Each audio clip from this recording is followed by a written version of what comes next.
Hello, this presentation is part of a series about additive manufacturing workflows and use cases. Today, Benjamin McDonald, Senior Application Engineer of Fortify, and myself, Jose Coronado, Creo Product Management Director at PTC, will discuss several interesting additive manufacturing applications using Creo functionality. So this is the agenda for today. The first topic being some insights about Creo additive manufacturing strategy for those who are not familiar with Creo.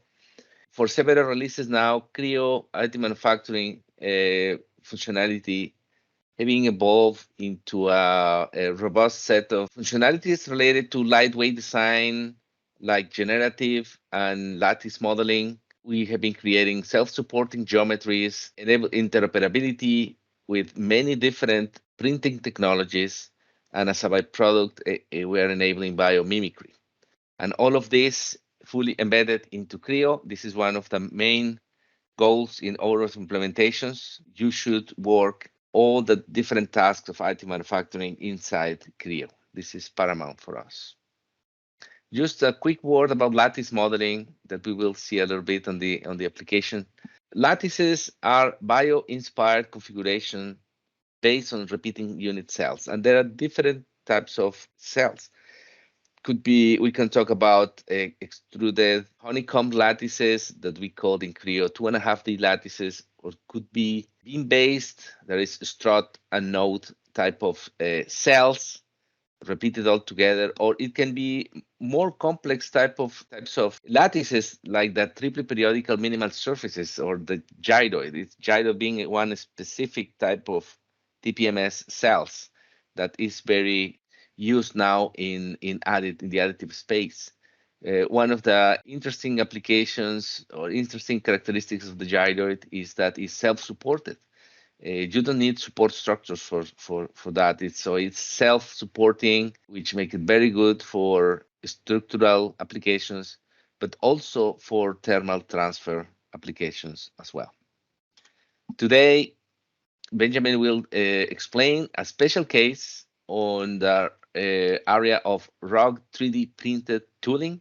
This is our next topic. So, Benjamin, please take it from here. Thank you so much for joining us today. All right, thanks, Jose. So before we get started with today's example, we're going to take a quick look at the why. So why Fortify printed tooling?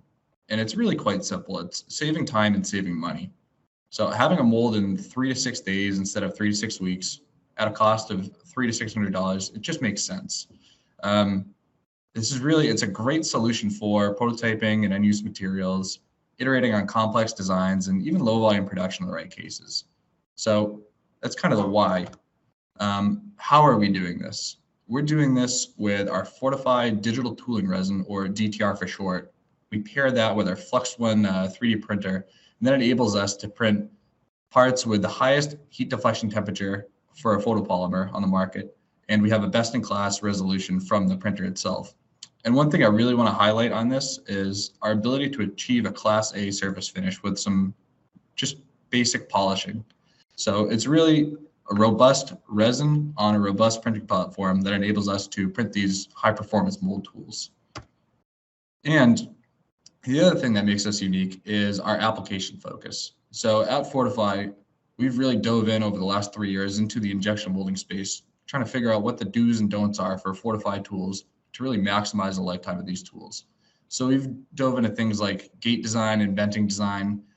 We've gotten to some complex design things like hand load inserts, and we've even built out our own modified molding process. So we're using a controlled injection phase, pressure limited process with a time-based transfer that enables us to really hone in on a full part when we're molding. And we do all this on the press that we have in-house at our Boston HQ, where day in and day out, we're running customer projects, doing development work, trying to really understand and push the boundaries of our tools. A couple more things before we get into the example. So kind of best fit parts for us. We've identified that we're not a solution for everything. There's really a nice sweet spot where Fortify tools really shine. And that is for smaller parts. So things that roughly fit in the palm of your hand, that and smaller, that's really where we're going to see our best results mostly due to the fact that larger mold blocks typically use more just bulk material that really jacks up the cost of a mold. These smaller molds, you're able to more effectively use the resin that you're printing with. And the other one is complexity. So complex designs, things with side actions, threads, potentially textures and EDM features, those are really the kinds of parts that we want to go after because you see your biggest value add for molding those parts with our technology. And lastly, we want to look at our materials portfolio. So at Fortify, we mold everything from TPUs and TPEs all the way through glass-filled Ultems, MIM feedstock, and things of that nature. And we really try to separate ourselves by going after these high-performance materials because that's where our mold tools really shine, is on the high temperature, high abrasion plastics or metal feedstocks that just really can't be molded on other printing platforms today. So with that, let's get into today's problem here. So the problem itself is printed molds, they're really fast to produce, but they're slow to process. So cycle times are going to be anywhere from 2 to 3 minutes rather than the 30 to 45 seconds that you might see with a metal mold tool. And what this really boils down to is the cooling time. So our digital tooling resin has a very low thermal conductivity, which makes it tough to actually pull heat out of a molded part. So our cooling step is significantly longer than what you might see with a metal mold tool. To counteract this, we've implemented a two-phase cooling approach where we cool the part with the mold blocks while the mold's still closed, but there's no active cooling going on there. And then when we open up our mold block, we use compressed air to really do the bulk of our cooling. So cooling both the part and the mold blocks themselves. This approach has worked for us, but one of the questions that we've been asking ourselves is, can we see the same benefits that a metal mold tool might see with active water cooling? So today, metal mold tools, every mold you're going to design out of metal, it's going to have some sort of cooling channels, cylindrical cooling channels, whether those are drilled, conformal cooling, whatever that might look like. And what we want to know is, can we see similar benefits to these metal tools, even though our thermal conductivity is significantly lower? So with the problem in mind, we went to design. So we're not going to design our tool the same way a metal mold tool might be designed because we'll see significantly worse results. What we need to do in order to maximize the ability for one of our mold tools to cool is really optimizing the distance between the water cooling channel and the surface of the mold, and then maximizing the surface area of the cooling channel. So we turned to Creo using their lattice tool, which really enabled us to check both boxes. So with this lattice geometry, we were able to maximize the surface area of this cooling channel and minimize the distance between the part surface and the cooling channel itself, which it's really what lattice infills, they're really great for this because they allowed us to minimize that wall thickness while still having some sort of structural support throughout the mold block. And we're actually going to jump to the CAD here so that we can take a closer look at this mold block. So if we roll back in our feature tree for a moment, come before our lattice, you can see that we have two separate bodies here when I go ahead and show the second body. So we have our outer mold block as body one, and then we have our interior lattice geometry as block two. So we ended up generating this lattice for the lattice block, and we merged that with our overall mold block here. Once this regeneration is complete, we'll be able to see that. Okay, so we have regenerated our lattice here, and you can see that inside the mold block, we have this lattice structure, and outside of that, we have our full mold block here. And from there, we went in, we added our two actual, I guess, cooling channels. So the threaded section where we connect to our water cooling setup. So we chose to actually directly print these threads in and thread into the full mold block itself rather than tapping the mold geometry, just because it's a ceramic mold block, so it does not tap as well. But we're able to print these threads and have a nice effective cooling setup here. As you can see that water is going to come in through the inlet, circle all the way around the mold block, and come out the outlet here, the whole time going through this lattice structure and really soaking into the mold block itself so that we can effectively cool this tool. So with the design in place, we went ahead and printed this mold block. We used Fortify's Flux 1 printer, and print time for this full mold set, you can see in the top right here, was about 6 hours.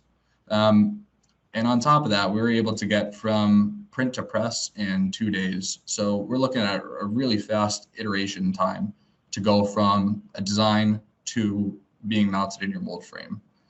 If we look in the bottom right corner here, so we have the mold actually mounted into our frame with the red inlet section and the blue outlet section for our cooling lines. We ended up running 50 pieces of polypropylene to build out our data set for this experiment.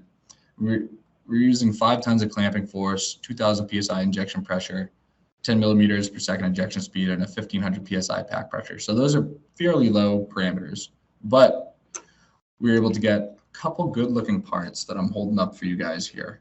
So we have a red, this was a red part and then a clear part. But you can also see on the image on the right, we have a short shot. So this is one of the initial parts that we shot into the mold that's actually cooling currently before it gets ejected. So we were able to process these molds, and the data itself was pretty surprising. I guess I went in as a little bit of a skeptic, but for this first test here, we ran with a constant cycle time of 120 seconds.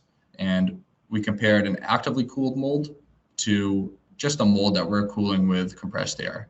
And we saw about a 15 degrees Celsius temperature increase for the control mold. So the actively cooled mold was at 55 C after these 10 shots, where the control mold was at 70 C. So that's significant. I mean, that's 20% cooler over the course of 10 shots. And you can start to take that information and extrapolate that to cycle times. Well, what if we were using what if we were targeting 70 C with the active cooling mold? What could our cycle time have been? And it's going to be significantly faster than with the control mold. So this chart here, this one is a very powerful chart. So what we did with this test is we brought our molds up to temperature above 50 C, and we tried to see how long it would take to cool from 50 C down to 30 C, comparing both active cooling and just the control cooling. So what we see here is the actively cooled mold took half the time that the control mold took to cool down to the 30 C target mark. So this is some really powerful data because it shows you that the active cooling is really working in a significant way to cool these mold blocks. So we can take this data and we can start to think about what cycle times might look like with active cooling versus the control. And we can see that cycle times are going to be drastically reduced by this cooling. So we're talking potentially in the minute to a minute 30 range, as opposed to the 2 to 3 minute range, which would be a very significant cycle time reduction if that's the case. So with these results in hand, we're actually going to go out and start doing some more work looking at how this cooling works in a real world setting. So processing 200 parts with this cooling and seeing what our total cycle time for that run would be. So we're looking to have some very powerful data coming up. With that, we'll send it back to you, Jose. Thanks so much, Benjamin. Okay, I think this was a very interesting application of what I will describe here in this slide, just 1 minute. More and more, we have been seeing how, I'll say, traditional workflows of mold design, machining, additive, having more intertwined or intermingled in the past years. So, and it will be more and more. Just as a reflection, we can start with prismatic parts or even generative parts, despite the technology that we have available. And we can even go from a generative part that is more type of bionic, but with the appropriate settings, we can machine it directly, or we can take some parts that usually were mold and cast done in metal. Now with innovative technologies that are providing very interesting applications and will give the type of results showed by Benjamin today. So this is just kind of a reflection for me and to share with the audience seeing this video that it's now a fact that these traditional and advanced processes are more and more intertwined or intermingled. A final remark, you have all of these type of technologies available in one system, Creo. As a summary, you can count with generative, with lattice modeling, always with accurate mass properties. If this is the case, you can even do simulation, process simulation inside Creo, or simulation-driven geometry, connectivity with printers, metal and non-metal, and in the same UI that you are accustomed to use, the Creo UI. That's all for today. Thank you so much for your attention.